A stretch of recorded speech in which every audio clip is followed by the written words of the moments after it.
este fin de semana, hablando también, conectándolo con lo que pasó con esa financiación de Cepeda y Corcho, salió una columna en Los Danieles de perdónenme, de la señora Ana Bejarano, de la cual habla de pues cómo habría estafado esos negligencias o esos actos oscuros que hizo el señor Abelardo Lesprilla cuando manejaba lo de MG. Que yo creo que DMG es algo que tienen muy presente muchos colombianos porque muchos se vieron afectados por DMG y quedó como esa sensación de que DMG le estaba tumbando el negocio a los grandes banqueros en Colombia y que por eso lo quisieron tumbar. Y en paralelo está lo de Corcho y lo de Cepeda con esa financiación que sacaron para esa primera consulta. ¿Ustedes cómo ven estas dos noticias de cada uno y si creen que va a ser un golpe a la campaña de estos Pero yo creo que candidatos? vemos un poco de contexto de eso, de Cepeda, ¿no? O sea, como bien decías, el CNE publica pues la financiación, Cepeda registra como ingresos 609 millones de provenientes de una empresa que se llama Samat Publicidad, que tienen sede en Barranquilla, y bueno, otras financiaciones, lo mismo Carolina Corcho, y los registros mercantiles de, por ejemplo, esa empresa de publicidad tienen un capital de 20 millones de pesos y no presentan ingresos recientes. Entonces ahí empiezan a haber como unas dudas de cómo, bueno, como una empresa que tiene un capital declarado de 20 millones de pesos logra una financiación de 600 millones de pesos. Muestran fotos de la empresa y pues en realidad es una empresa bastante austera y demás. Entonces también uno se pregunta de dónde está saliendo ese capital. Luego sale Katy Jubinado también a hacer otros cuestionamientos de otros puntos de financiación y se babosa y se da cuenta también que son empresas o que son fachada o que no tienen el capital para reportar esas donaciones. Ahí están las dudas. Entonces, bueno, yo creo que esto sí, si bien es como un ataque de la derecha, creo que es una estrategia de la derecha para que, pues, en efecto, Iván Cepeda no pueda avanzar o no crezca. Pues yo sí creo que nos deja muchas dudas sobre cómo se están financiando las campañas. O sea, yo sí creo que esa es una gran pregunta sobre realmente qué tan transparentes estamos siendo con las financiaciones. Sí, el de Carolina Corcho, si mal no recuerdo, es un restaurante que se llama Gusto Chefcito. Sí, A lo sí, sí, Ratatouille. Gusto Chefcito, ajá. Ella va, no sé si tenemos el video, si lo vamos a mostrar. ¿El de Katy? El de Katy, pero ella va a Bosa y busca la dirección y no aparece y es exacto o sea, un restaurante que muestra como capital 1.700.000, 1.200.000 pesos y que dona más de 700 millones 737 millones. a Que su según campaña. Cámara de Comercio está en liquidación. Exacto, y después aparece que el representante legal de ese restaurante también dona a la campaña de la consulta de Mafe Carrascal, y entonces también se arma un revuelo por la financiación de Mafe Carrascal, etcétera. Luego ella sale a aclarar que no fue una cuestión de ingreso a su campaña, sino que ella los contrata para un servicio gastronómico, no sé si de refrigerios, almuerzos, lo que sea, en el marco de su campaña. Ahí yo creo que, o sea, nosotros podemos especular todo lo que querramos, el tema también pues de la financiación de las campañas tanto en la izquierda como en la derecha, pues eso siempre va a estar ahí. Pero yo creo que sí habría que salir a decir algo. O sea, yo no entiendo, por ejemplo, el silencio de Carolina Corcho, el silencio de Iván Cepeda, pues frente a esas acusaciones, lastimosamente eso se pone en agenda, o sea, nos pone a hablar de eso, y yo creo que es importante que salgan a decir, pues, qué pasa ahí, pasó? a Sí. explicar. Eso no necesariamente tiene que ser algo irregular, pero si no lo es, entonces pues salgan a explicar, porque ese silencio, pues yo creo que no favorece, por lo menos Mafe Carrascal Emitió un comunicado, hizo un comunicado, dijo por qué se hace de esta Y se está manera. agarrando esta mañana con Katy Jubinado en X. Y sí, esa es la A historia la como de típica, toda sí. la... De hecho, íbamos a tener a Corcho el día de hoy acá en el programa, no se había confirmado. No sé si se bajó un poco por todo este escándalo, Yo seguramente, creo. porque pues primero no ha habido claridad de su parte, tampoco de parte de Iván Cepeda, pero yo sí creo que eso genera un ambiente de mucha incertidumbre y de, bueno, si esto está pasando, pasando en esta campaña, de dónde están saliendo entonces los dineros de la campaña pues ya más grande, ¿no? O sea, como que siento que sí es una duda bastante clave en términos de campaña, además porque históricamente uno le ha cuestionado a la derecha su financiación, es como quiénes están poniendo la plata ahí. A todos, ¿no? Aquí, digamos, la gran desventaja y ventaja. En un momento la ventaja fue que se midieron en una consulta los del pacto histórico.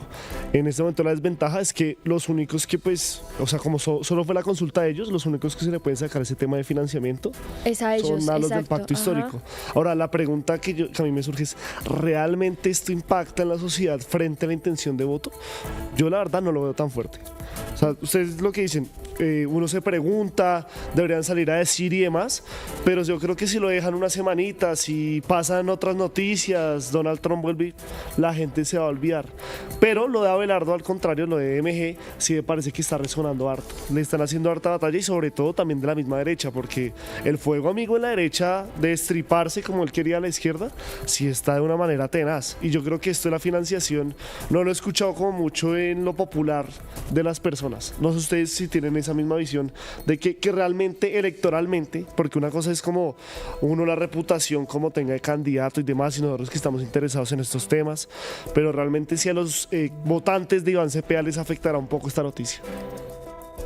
Sí, de acuerdo, o sea, en la opinión pública por lo menos se ha movido bastante. Ya si uno va como a gente que no esté tan prevenida de la política, que no esté tan interesada, yo creo que ninguna de las dos, o sea, ni lo de DMG ni lo del financiamiento pega tan duro. Pero de acuerdo, hay por ejemplo, en temas políticos es una gran pregunta, es si le damos trascendencia y salimos a hablar y eso se crece, o si lo dejamos pasar y pues que quede la mancha. Entonces esas son decisiones que hay que tomar. Yo creo que vale la pena que ellos por lo menos se pronuncien, no haciendo una rueda de prensa, no grandilocuentemente, pero lo mismo, con un comunicado dejando el presente, esto se hizo de esta manera. Pero sí, no dejar que se escale tampoco la situación. Sería además el primer escándalo, por decirlo así, de la campaña de Iván Cepeda, ¿no? Sí. Como el primer gran cuestionamiento que se le haría a su campaña, porque creo que si bien él está en el panorama de la opinión pública y es como centro de debate y tal, pues creo que siempre lo hemos visto muy ligado a esta disputa Álvaro Uribe, Santiago Uribe y demás, pero nunca, digamos que un cuestionamiento tan directo de usted por qué está recibiendo este dinero o este dinero de dónde está saliendo. Creo que sería la primera vez en estos meses que hemos visto a Iván Cepeda en campaña como ante un escándalo, y yo no sé si él quiera salir a meterse ahí como en ese fuego. Y teniendo el fantasma de Ricardo Roa en el camino, ¿no? También. O sea, pero que yo también digo que, o sea, lo van a recordar más la gente derecha, esa gente, estos veteranos que se la pasan haciendo campaña, que eso sí tienen claro todos los escándalos del gobierno Petro, pero los votantes del petrismo, de Iván Cepeda, no sé qué tanto, o si incluso sepan realmente el grosso de esas afirmaciones contra él y Carolina Corcho, pero en aras de pues lo político, que también es una ideología, yo creo que sí, lo que usted dice, o sea, ellos tienen que salir a pronunciarse en la tema de la estrategia electoral, no lo sé, eso es otra cosa, porque si toca ganar, pues Sí, son calladitos. tampoco siento que, por ejemplo, le afecte mucho a Abelardo, ¿no? O sea, creo que sus votantes saben quién es. O sea, sí, tampoco podemos decir, ay, esto es nuevo o esto es una gran revelación y nos cambia todo el panorama sobre quién es Abelardo. No, creo que si uno, digamos, como que piensa en Abelardo, se imagina o lo conecta con un montón de casos que han sido mediáticos, con la representación, por ejemplo, de Alex Saab, como de sus representaciones a estos o grandes criminales o estos grandes delitos como el DMG, pues que marcó Juliana Zamboni. Entonces sí, como que siento que esto tampoco es nuevo y no cambia la percepción, al menos del votante de Abelardo de la Espriella, porque creo que uno ya postura, tiene una imagen de quién es él, de cuáles son sus valores y qué es lo que defiende. Pero por ejemplo, yo he escuchado ya a Naranjo en Blue Radio Decir que no lo iba a apoyar. y decía como, no, con Cepeda pues obviamente estamos en orillas políticas diferentes, no sé qué, pero creen en él. Entonces le dijeron, entonces como que se debe cantar por otro. Le dijo, no, pregúntame por el otro. Y dijo Abelardo, no, Abelardo sí son mucho lo personal, o sea, lo de persona, que tengo las diferencias.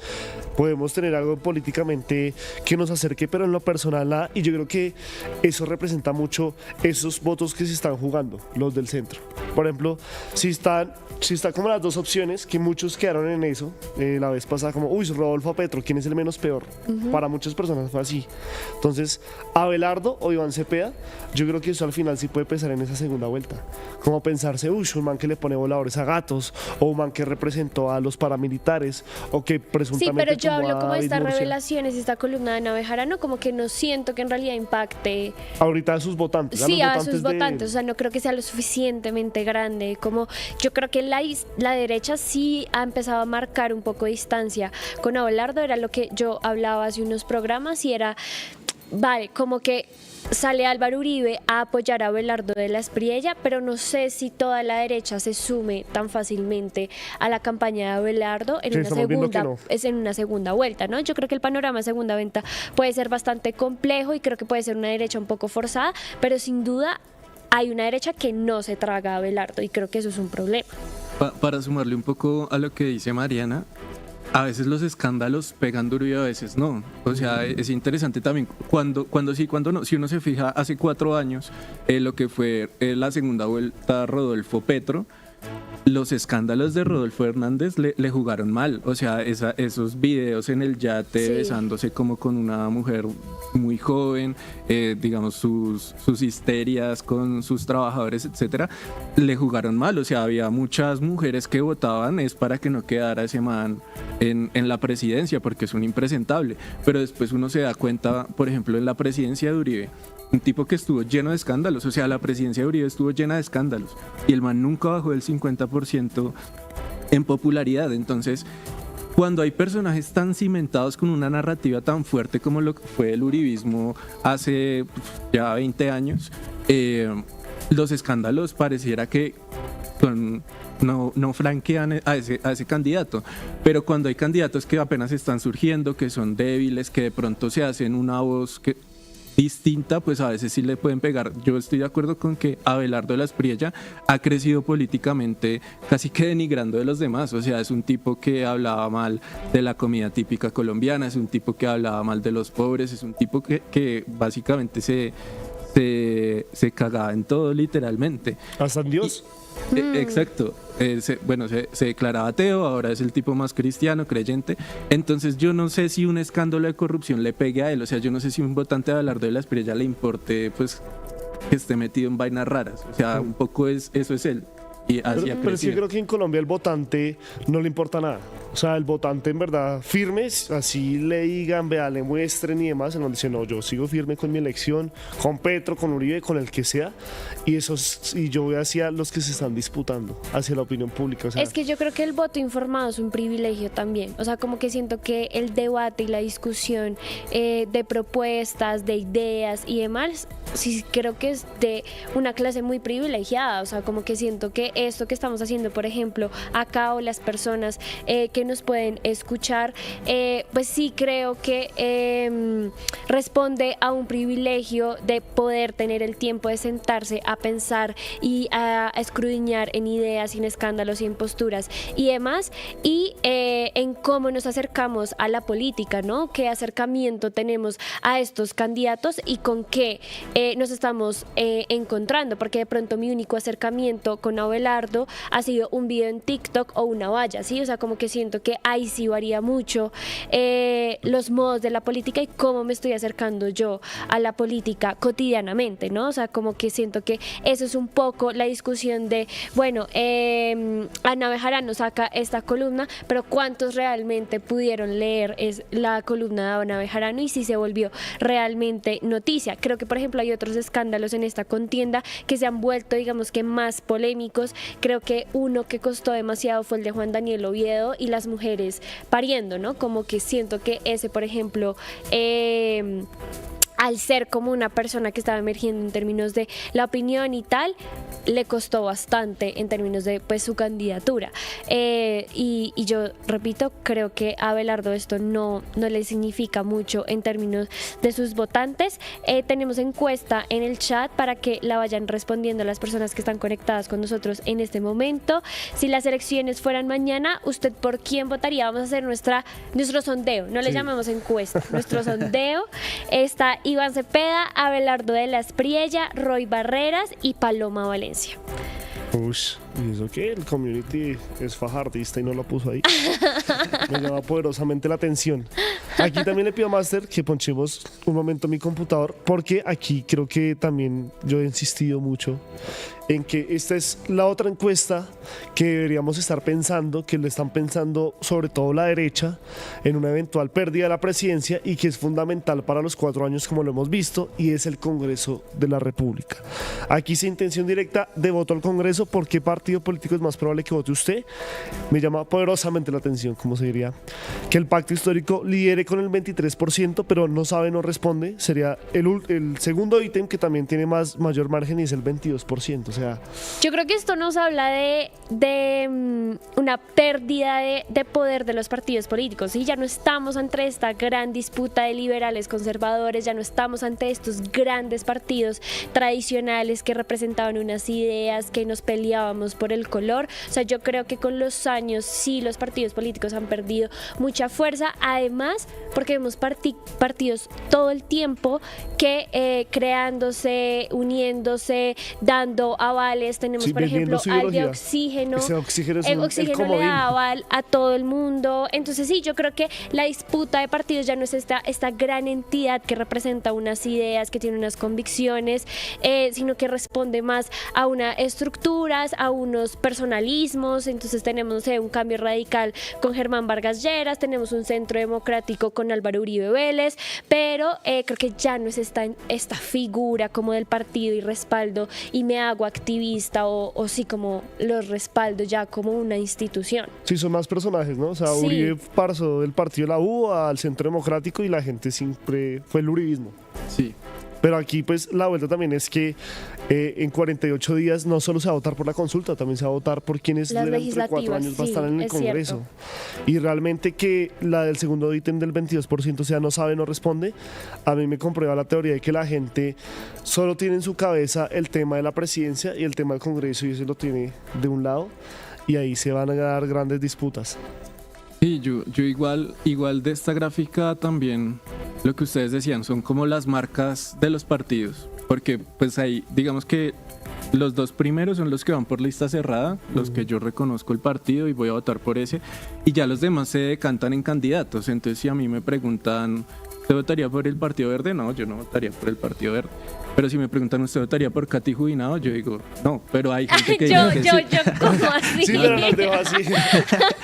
Pero hay gente que diría que sí, entonces ya es como la cara del personaje, ¿no? Sin embargo, en esto de las marcas, por lo menos podemos llegar a conclusiones. O sea, Partido Verde caídísimo, o sea, el Sí. Partido Sí. Verde que en las elecciones, por lo menos en Bogotá, Cámara y a Consejo le ha ido bien, como que se ha mantenido, está en un 1%, o sea, está por debajo del Mira, que, o sea, eso ya es terrible, yo creo que para una fuerza política que hasta La gente hace... subestima mucho el Mira, yo siento. O sea, yo Sí. creo que uno subestima demasiado Todos el los Mira. cristianos son la Pero loquera. no subestimemos jamás a los De acuerdo. cristianos. Pero pensaba más como en un voto más de estructura, más Claro, militante, claro, del que claro. va a la iglesia tal, pero en una encuesta, o sea, como que haya gente, bueno. Y por otro lado, el nuevo liberalismo, si es que es en nada, o sea... Pero el nuevo liberalismo yo siento que nunca arrancó, ¿sabes? De O sea, acuerdo. yo creo que ese partido tenía, por ejemplo, estas grandes figuras, Mabel Lara, no sé si Julia Miranda, no, ella es verde. Sí, es sí. verdad. Bueno, pero recuerdo mucho como a Mabel Lara y demás, pero siento que nunca despegó, aunque a Juan Manuel Galán lo vemos ahí muy bien en las Y tienen el encuestas. alcalde de Bogotá. Y tienen el Sí, alcalde es que también. ese es el tema, o sea, nunca pegó, pero tienen la alcaldía. Entonces, si un alcalde no hace como valer su partido, ya como que tampoco. Pero también el personaje más relevante de ese partido es el actual alcalde, ¿no? Entonces, como está fuera de la contienda, pues yo creo que también Juan Manuel Galán no es lo mismo que Carlos Fernando Galán, me parece a mí. Gracias, Farid. Sí, a lo bien. Y ellos están peleados también por Dale, eso. Juli. Ahora, recordemos que en el nuevo liberalismo se les cayó Gaona y se les cayó Alejandro Gaviria. Esta es otra cosa. Cambiaron de cabeza, como de propuesta para la cabeza de lista. Y la hicieron con coalición con Robledo. ¿Cuál es el de Robledo? El apellido, el Dignidad. partido. Dignidad. Dignidad, Y Elvira. Mira y Nuevo Liberalismo. Nuevo Y Liberalismo. tuvieron a Gaona, tuvieron a Jennifer. Federas. Y al final pusieron un man que no conoce casi nadie. Ayúdanos a seguir con nuestra labor periodística a través de nuestro NECI 310-779-3518. Se está evaluando es que más adelante sí sea para todos. Lo que necesita el país. Pedí que me sacaran de allá. Un agradecimiento a todos por su sintonía aquí en el tercer canal. Métase en la mente de un delincuente, de un ladrón. A una nueva entrega de Periodismo sin corrección. Pasión todo locura y estamos muy contentos. De las calles del sur. Digo, la señora, ¿me da un expreso, por favor?